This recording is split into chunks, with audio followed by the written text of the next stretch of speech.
ಸೌಜನ್ಯ ವಿಚಾರದಲ್ಲಿ ಮಾತಾಡುವಂತ ಯೂಟ್ಯೂಬ್ಗಳನ್ನ ಮುಚ್ಚಿಸ್ತಾ ಇದ್ದಾರೆ ಕಾನೂನು ಪ್ರಕಾರವಾಗಿ ನೋಟಿಸ್ಗಳನ್ನ ಕೊಟ್ಟು ಅನ್ನೋ ಒಂದು ಆರೋಪಗಳು ಕೇಳಿ ಬರ್ತಾ ಇದೆ. ಇದ್ರ ಬಗ್ಗೆ ನಿಮ್ಮ ಅಭಿಪ್ರಾಯ? ಏನ್ ಹೇಳೋಣ, ಇದು ಒಬ್ಬ ಸಾಮಾನ್ಯ ಮನುಷ್ಯ ಮಾಡದೇ ಆಗಿದ್ರೆ ನಾನು ಅದನ್ನ ಒಪ್ಕೊಳ್ತಿದ್ದೆ. ಈ ಬಲಿಷ್ಠರು ಈ ರೀತಿಯ ಕೆಲಸಕ್ಕೆ ಕೈ ಹಾಕ್ತಾ ಇದ್ದಾರೆ ಅಂತಂದ್ರೆ ಅವರೊಳಗಡೆ ಇರುವಂತಹ ಒಂದು ವೀಕ್ನೆಸ್, ಒಂದು ಬಲಹೀನ ಮನಸ್ಥಿತಿಯನ್ನಷ್ಟೇ ಈ ಒಂದು ಪ್ರಕರಣ ತೋರಿಸುವಂಥದ್ದು. ಅಂದ್ರೆ ತಮ್ಮ ಬಗ್ಗೆ ಪ್ರತಿ ಸಲನೂ ಒಳ್ಳೇದೇ ಮಾತಾಡ್ಕೊಂಡು ಹೋಗ್ಬೇಕು ಅಂತ ನಾವು ಬಯಸೋದಿದೆಯಲ್ಲ.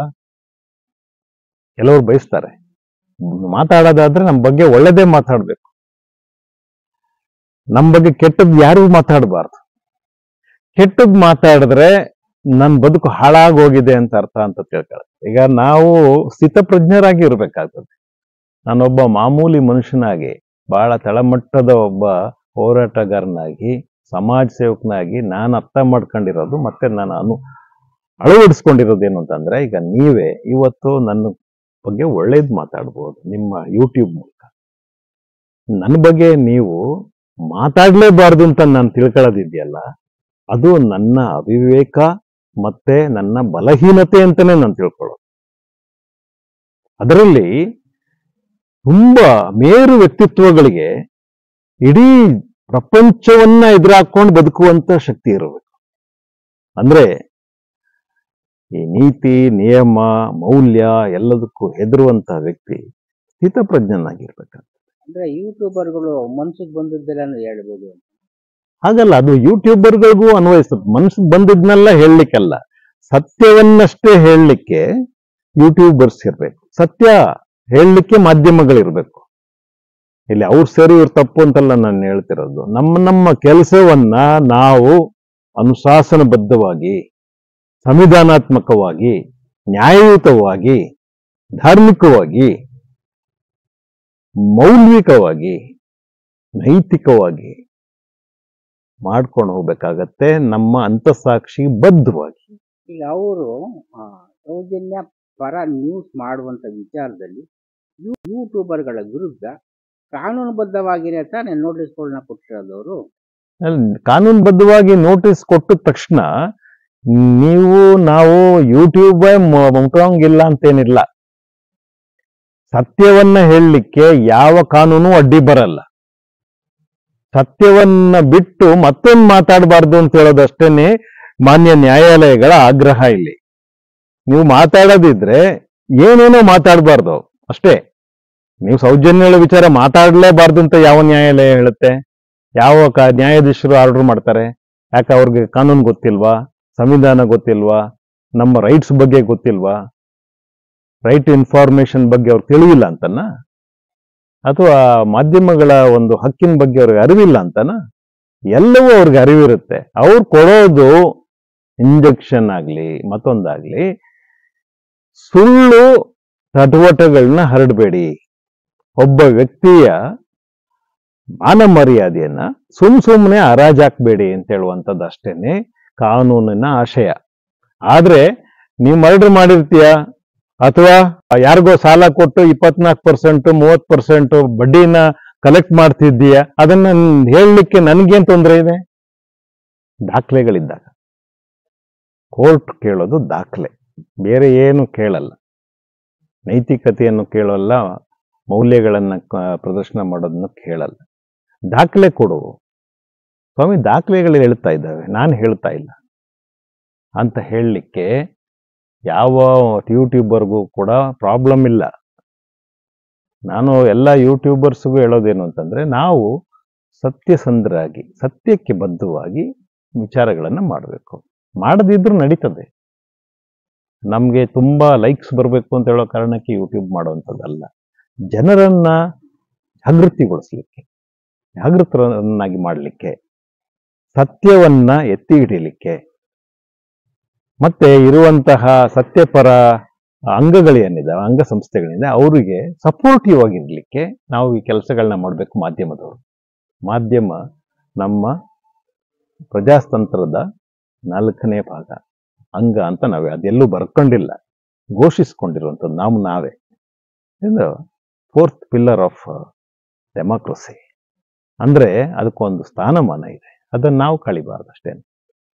ಇದ್ರ ಜೊತೆಲಿ ಇನ್ನೊಂದೇನಂತಂದ್ರೆ, ಇವತ್ತು ನಿಮ್ಗೆ ಸ್ಟೇಟ್ ಅಂದ್ರೆ ನೀವು ಯಾರು ಕೆಲಸನೇ ಮಾಡಬಾರ್ದು ಅಂತಂದ್ರೆ ಇನ್ನೊಂದು ಯೂಟ್ಯೂಬ್ ಮಾಡ್ಕೊಳ್ಳಕ್ಕೆ ಎಷ್ಟೊತ್ತಿದೆ.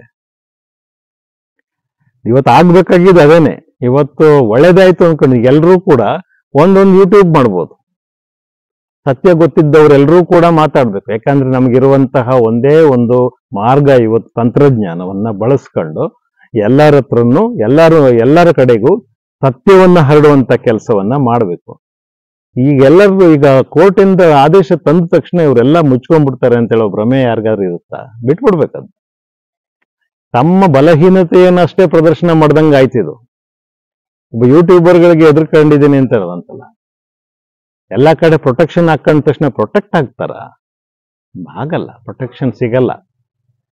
ಅನೈತಿಕ ಮಾರ್ಗದಲ್ಲಿದ್ದವನಿಗೆ ಯಾವತ್ತೂ ಪ್ರೊಟೆಕ್ಷನ್ ಸಿಗಲ್ಲ. ಕಾನೂನು ಬಾಹಿರವಾಗಿರುವಂತಹ ವ್ಯಕ್ತಿಯ ಮುಖವಾಡಗಳು ಇವತ್ತಲ್ಲ ನಾಳೆ ಬಹಿರಂಗ ಆಗ್ಲೇಬೇಕು.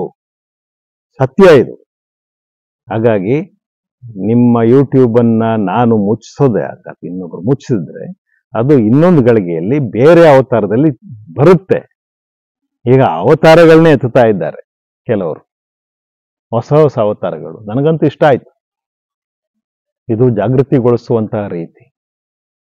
ಬೇರೆ ಬೇರೆ ರೀತಿಯಾದ ಅವತಾರಗಳನ್ನ ಎತ್ತುತ್ತಾರೆ. ಹೌದು, ಕೋರ್ಟಿಗೆ ಬೇಕಾಗಿದ್ದೇನು? ವಿವೋ ಅನ್ನುವಂಥದ್ದು ಬ್ಯಾನ್ ಮಾಡಿದ್ರೆ ವಿವೋ ಪ್ಲಸ್ ಅಂತ ಹಾಕತ್ತೀನಿ ನಾನು. ವಿವೋ ಪ್ಲಸ್ ಮೇಲೆ ಯಾವುದೇ ತರ ಇಂಜಂಕ್ಷನ್ ಇಲ್ಲ, ಯಾವುದೇ ತರದ ತಡೆ ಇಲ್ಲ. ಮತ್ತೆ ನೀವು ಅದ್ರ ವಿರುದ್ಧ ಹೋಗ್ಬೇಕು. ಇದೇ ಕೆಲಸ ಮಾಡ್ಬೇಕಾಗತ್ತೆ ಅವಿವೇಕಿಗಳು. ಸ್ಥಿತಪ್ರಜ್ಞರಾಗಿರೋ ಎಲ್ಲವನ್ನ ಕಾನೂನಿನ ಗಮನಕ್ಕೆ ಕೊಟ್ಬಿಟ್ಟು ಆರಾಮಾಗಿ ಇರುವಂತದ್ನಾದ್ರೂ ಮಾಡ್ಬೇಕು. ಮತ್ತೆ ಕಾನೂನನ್ನ ಬಿಟ್ಟು ಹೇಳೋದಾದ್ರೆ ಕೆಲವೊಂದು ವ್ಯಕ್ತಿತ್ವಗಳಿಗೆ ಈ ದೇಶದಲ್ಲಿ ಅಪಾರವಾದ ಮಾನ್ಯತೆ ಇದೆ. ಯಾರಿಗೆ? ಈ ಸೈಂಟ್ಲಿ ಅಂತ ಕರಿತೀವಲ್ಲ, ಯಾರ ಫಾಲೋವರ್ಸ್, ಸಂತರಂತೆ ಬದುಕುವಂಥವ್ರು, ಧರ್ಮದ ಮುಂಚೂಣಿಯಲ್ಲಿ ನಿಲ್ಲುವಂಥವ್ರು, ಧರ್ಮವನ್ನ ಹೇಳುವಂಥವ್ರು, ಪ್ರಚಾರಕರು, ಧರ್ಮ ಪ್ರಚಾರಕರು, ಮೌಲ್ಯಗಳನ್ನ ಹೇಳುವಂಥವ್ರು, ಇವರುಗಳಿಗೆ ಒಂದು ವಿಶೇಷವಾದಂತ ಮನೋಸ್ಥಿತಿ ಇರುತ್ತೆ. ಮನೋಸ್ಥಿತಿ ಇರಬೇಕು ಕೂಡ. ಇಲ್ದಿದ್ರೆ ಅವರು they are unfit to become religious leaders. Religion ನ ತಪ್ಪುದಾರಿಗೆ ತಗೊಂಡೋಗುವಂಥವ್ರು ಆಗ್ಬಿಡ್ತಾರೆ. ಅವ್ರ ಬಾಯಿಯಿಂದ ಉತ್ತಮವಾದ ಮಾತುಗಳು ಬರ್ಬೇಕಾಗತ್ತೆ. ಅವರ ಕೃತಿಗಳು ಒಳ್ಳೇದಿರ್ಬೇಕಾಗತ್ತೆ. ಮನಸ್ಸಿನಲ್ಲಿ ಉತ್ತಮ ಆಲೋಚನೆಗಳಿರ್ಬೇಕಾಗತ್ತೆ. ಪ್ರವಾಹ ಬರ್ತಿದ್ರೂ ಕೂಡ ಒಂದು ಸ್ಥಿತಪ್ರಜ್ಞೆಯಲ್ಲಿ ಕೂತ್ಕೊಳ್ಳುವಂಥದ್ದು ಮಾಡೋದನ್ನ ಈ ಧಾರ್ಮಿಕ ಮುಖಂಡರುಗಳು ಮಾಡ್ಲೇಬೇಕು. ಅವ್ರು ಯಾವ ಧರ್ಮದವರಾದ್ರೂ ಸರಿ. ಇಲ್ದಿದ್ರೆ ಆ ಧರ್ಮಕ್ಕೆ ಅವರು ಕಳಂಕವನ್ನೇ ತರ್ತಾರೆ. ಬಲಹೀನರು ಅಂತ ಅನ್ಸ್ಕೊಳ್ತಾರೆ. ಅಪಪ್ರಚಾರ ಅಂತಲ್ಲ.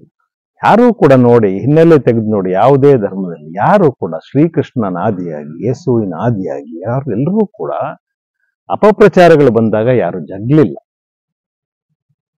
ಬಂತು, ಶ್ರೀಕೃಷ್ಣನ್ಗೂ ಬಿಡದೆ ಬಂತು. ಆದ್ರೆ ಆತ ಜಗ್ಲಿಲ್ಲ. ಅದು ಹಾಗೆ ಕಳೆದೋಯ್ತಲ್ವಾ? ಆತನ ಕೃತಿಗಳ ಮೂಲಕ, ಆತನ ಮಾತುಗಳ ಮೂಲಕ, ಆತನ ಸನ್ನಡತೆಯ ಮೂಲಕ ಕಳ್ಕೊಳ್ಳುತ್ತೆ.